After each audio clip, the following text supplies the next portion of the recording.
My name is Juliet. I'm 29 years old. Let me catch you up quickly. My fiancé Daniel left me for my best friend Lisa. They got married while I was still picking up the pieces. Then I met Marcus, Daniel's business rival who became my unexpected ally. Just when I thought I'd moved on, the police showed up at my door asking about Daniel. And that's where our story takes its darkest turn. The officers stood in my doorway, their badges glinting under the porch light. "Ms. Juliet, we need to ask you about Daniel Carter," the taller one said. "There's been developments." My hands turned icy. The last time I'd seen Daniel, he'd been begging for another chance while Marcus stood behind me. Now the police were here? Investigating Mr. Carter for financial crimes. Embezzlement. Fraud. His pen hovered over the page. "Did you ever notice anything unusual about his business dealings?" Memories flashed through my mind. Daniel whispering into his phone late at night, the way he'd suddenly change subjects when money came up. "There were little things," I admitted. The officers exchanged a look. "His wife came forward with evidence," the taller one said. "Lisa?" My voice cracked. "The same Lisa who'd stolen my fiancé?" Turns out she was scared of him too. The officer slid a photo across my coffee table, Daniel at some fancy restaurant, but the focus was on the documents beside his plate. "These show illegal transactions. We think you might have taken this picture." I gasped. That night at the restaurant when I'd first seen them together, in my heartbreak, I'd snapped photos, deleted them months later, or so I thought. After the police left, I immediately called Marcus. His voice turned grim when I told him, "Stay put, I'm coming over." When Marcus arrived, his usually perfect hair was disheveled like he'd run his hands through it too many times. "Daniel's not working alone," he said, pacing my living room. "There's someone bigger behind this." Just then, my phone buzzed with an unknown number. "You should have stayed out of it." We both froze.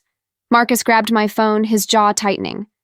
"That's not Daniel's style. Someone else knows you have evidence." The next morning, Lisa showed up unannounced at my door, her perfect makeup smudged from crying.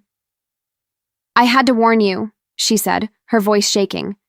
"Daniel's uncle, he's the real danger. Those documents implicate him too." Marcus pulled me aside. "We need to find those original photos." Then I remembered. My old phone, buried in a drawer, still holding those damning pictures.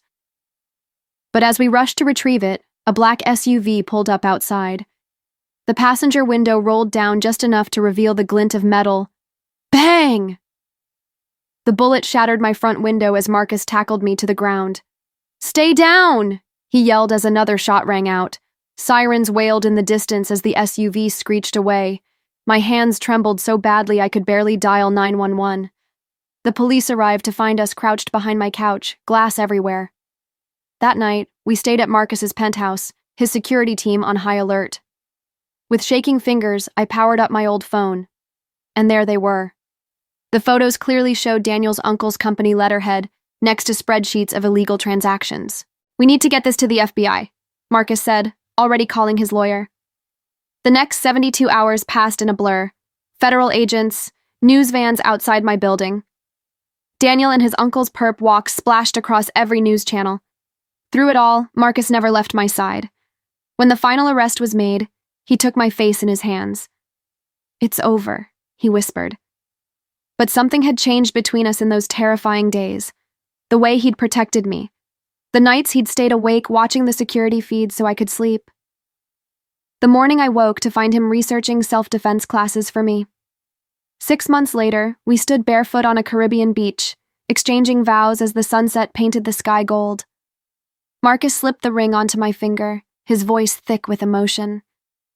"Who would have thought your worst betrayal would lead you here?" I kissed him, tasting salt from both the ocean and our tears. Because sometimes the greatest love stories don't begin with once upon a time. They begin with survival. If you've ever overcome betrayal or found love in unexpected places, share your story below. And if you want more real-life dramas with happy endings, don't forget to subscribe. Because everyone deserves a second chance.